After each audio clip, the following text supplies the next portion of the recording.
Occasion ఏదైనా location ఎక్కడైనా తెలుగువారి వేడుక అంటే ఆలివ్ మిఠాయి ఉండాల్సిందే. మిఠాయి అంటే ఆలివ్.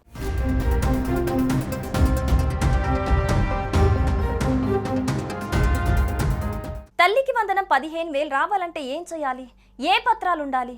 ఏం చేస్తే 15,000 బ్యాంక్ అకౌంట్లో పడతాయి?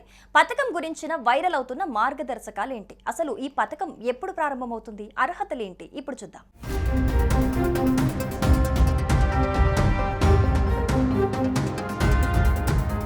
ఏపీ ప్రభుత్వం విద్యార్థుల కోసం తీసుకొచ్చిన తల్లికి వందనం పథకాన్ని ఈ నెలలోనే ప్రారంభించేందుకు ఏర్పాట్లు చేస్తోంది ప్రభుత్వం.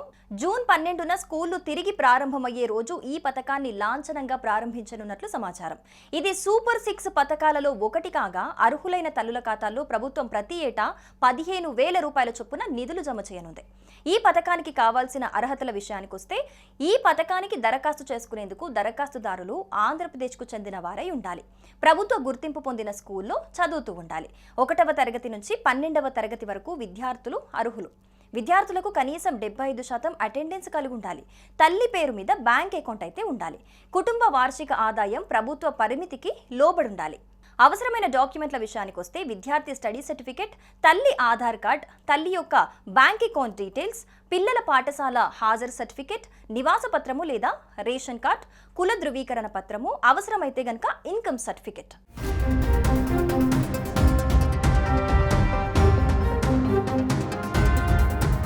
ప్రభుత్వం త్వరలో అర్హుల జాబితాను సచివాలయాలలో ప్రదర్శించి తల్లుల బ్యాంకు ఖాతాల్లో డబ్బు జమ చేయనుంది. తల్లికి వందనం 15,000 రూపాయలు బ్యాంకు ఖాతాల్లో పడాలంటే విద్యార్థుల తల్లుల బ్యాంక్ ఖాతాను ఆధార్ నంబర్తో పాటు NPCI జూన్ 5వ తేదీలోపు లింక్ చేసుకోవాలి. ఇప్పటి వరకు లింక్ చేసుకోని వారు అనుసంధానం కోసం సమీపంలోని పోస్ట్ ఆఫీస్ లేదా సచివాలయాలలో అయితే సంప్రదించవచ్చు.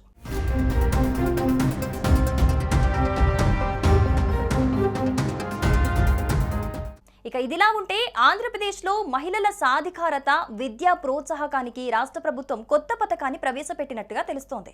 ఈ పథకం పేరు NTR విద్యా సంకల్పం. ఈ పథకం ద్వారా స్వయం సహాయక సంఘాల అంటే డ్వాక్రా మహిళల పిల్లల విద్యా అవసరాలు తీర్చాలనుకుంటున్నారని సమాచారం. ఇందుకోసం రుణాలను అందిస్తారని ప్రచారం అయితే జరుగుతోంది. ఈ కార్యక్రమం ద్వారా గ్రామ, పట్టణ ప్రాంతాల్లో ఆర్థికంగా వెనుకబడిన కుటుంబాల పిల్లలకు ఉన్నత విద్యను అందిస్తారని టాక్ కూడా వినిపిస్తోంది. అందుకోసం ఆర్థిక సహాయం చేయాలనేది ఈ పథకం ముఖ్య ఉద్దేశంగా ప్రచారం జరుగుతోంది. NTR విద్యా సంకల్పం పథకం ద్వారా డ్వాక్రా సంఘాల్లో సభ్యులైన మహిళల పిల్లలకు విద్యా రుణాలు లభిస్తాయి. ఈ రుణాలు పిల్లల చదువులకు సంబంధించిన ఖర్చులు, ఫీజులు, పుస్తకాలు, హాస్టల్ ఖర్చులు వంటి అవసరాలకు ఉపయోగపడతాయి. అయితే ఏపీ ప్రభుత్వం ఈ పథకం గురించి ఇంకా అధికారికంగా అయితే ఏ ప్రకటన చేయలేదు. కానీ ఈ పథకం కింద 1 లక్ష వరకు రుణాలు ఇస్తారనే ప్రచారం అయితే జరుగుతోంది. దీనికి సంబంధించి డ్వాక్రా సంఘం ఇన్ఛార్జీలను సమాచారం అయితే అడిగి తెలుసుకోవచ్చు. శ్రీనిధి ద్వారా ఈ బ్యాంక్ లింకేజ్ రుణాలు ఇస్తారనే ప్రచారం కూడా జరుగుతోంది.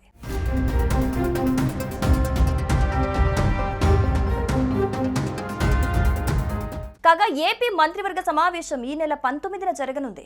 వెలగపూడిలోని రాష్ట్ర సచివాలయం మొదటి అంతస్తులో గల సమావేశ మందిరంలో ముఖ్యమంత్రి చంద్రబాబు నాయుడు అధ్యక్షతన కేబినెట్ సమావేశం జరుగుతుంది.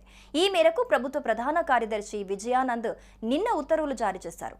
ఈ నేపథ్యంలో 17వ తేదీ సాయంత్రం 4 గంటల్లోపు అన్ని శాఖల కార్యదర్శులు కేబినెట్ సమావేశానికి సంబంధించిన ప్రతిపాదనలను సమర్పించాలని ఆదేశించారు. ఈ కేబినెట్ సమావేశంలో ప్రధానమంత్రి ఏపీ పర్యటన, రాష్ట్రంలో పెరుగుతున్న కరోనా కేసులు, త్వరలో అమలు చేయనున్న తల్లికి వందనం, అన్నదాత సుఖీభవ పథకాలు మొదలైన ముఖ్యమైన అంశాలపై చర్చించనున్నారు.